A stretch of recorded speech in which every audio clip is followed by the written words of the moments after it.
ನೀವು rules regulations ಯಾವ B ಖಾತೆಯಿಂದ ಎ ಖಾತೆಗೆ ಇಲ್ಲಿ ಏನಾಗಿದೆ, ಇವಾಗ ನಿನ್ನೆ ನಡೆದಿರುವಂತಹ ನಮ್ಮ ಒಂದು ಕ್ಯಾಬಿನೆಟ್ ಮೀಟಿಂಗಿಂದ ಅದು ನಮ್ಮ ಕೆಲವೊಂದು ಅಂಶಗಳನ್ನ ನಾವು ಗಮನಿಸಿದ್ರೆ, ಈ ರೆಗ್ಯುಲರೈಸ್ ಮಾಡೋದಕ್ಕೆ ಅವಕಾಶ ಇರುವಂಥದ್ದು ಎರಡು ರೀತಿಯ ಆಪ್ಷನ್ಸಲ್ಲಿ ಇದು ಮಾಡಿದ್ದಾರೆ. ಈಗಾಗಲೇ 2009ರಿಂದ 2024ನೇ ಇಸ್ವಿವರೆಗೆ ಇಲ್ಲಿವರೆಗೂ ಏನೇನು ಪ್ರಾಪರ್ಟಿಗಳಲ್ಲಿ ಐಡೆಂಟಿಫೈ ಮಾಡಿದ್ದಾರೆ ಬಿ ರಿಜಿಸ್ಟರ್ ಮುಖಾಂತರ, ಅಂತಹ ಪ್ರಾಪರ್ಟಿಗಳನ್ನ ಒಂದು ಖಾತೆಗಳ ರೀತಿಯಲ್ಲಿ ಪರಿಗಣನೆ ತಗೋಬೇಕು. ಇಲ್ಲ ಅಂದರೆ ಅವುಗಳನ್ನು ಯಥಾಸ್ಥಿತಿಯಲ್ಲೇ ಬಿ ಖಾತೆಗಳಲ್ಲಿ ಮುಂದುವರಿಸಿ ಒಂದು ರೆಗ್ಯುಲರೈಸ್ ಮಾಡುವಂಥದ್ದು, ಸಕ್ರಮ ಮಾಡುವಂಥ ಒಂದು ವ್ಯವಸ್ಥೆಯನ್ನು ಅದಕ್ಕೊಂದು ರೂಪಿಸಿ ಅದ್ರ ಮುಖಾಂತರ ಒಂದು ಅನುಕೂಲ ಮಾಡಿಕೊಡೋದು. ಈ ಎರಡು ಆಪ್ಷನ್ಸಲ್ಲಿ ಯಾವುದು ಸರಿ ಇದೆ ಅನ್ನೋದನ್ನು ಕಾನೂನು ಮುಖಾಂತರ ರೂಪ ಮಾಡೋದಕ್ಕೆ ಒಂದು ಅಪ್ರೂವಲ್ ಅಂತೂ ಆಗಿದೆ.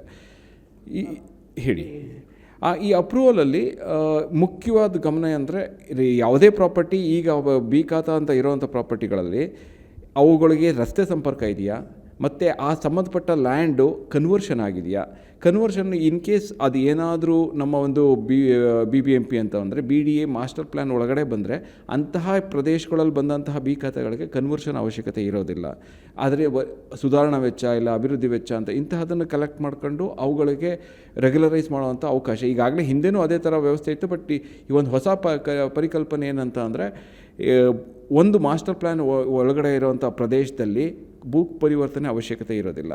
ಮಾಸ್ಟರ್ ಪ್ಲ್ಯಾನಿಂದ ಆಚೆ ಇರುವಂಥ ಪ್ರದೇಶಗಳಿಗೆ ಭೂ ಪರಿವರ್ತನೆ ಚಾರ್ಜಸ್ನ ಕಟ್ಟಿಸ್ಕೊಂಡು ರೆಗ್ಯುಲರೈಸ್ ಮಾಡೋ ವ್ಯವಸ್ಥೆನ ಇಂಟ್ರೊಡ್ಯೂಸ್ ಮಾಡೋದು ಒಂದು ಕಾಣಿಸ್ತಾ ಇದೆ ಇದರಲ್ಲಿ.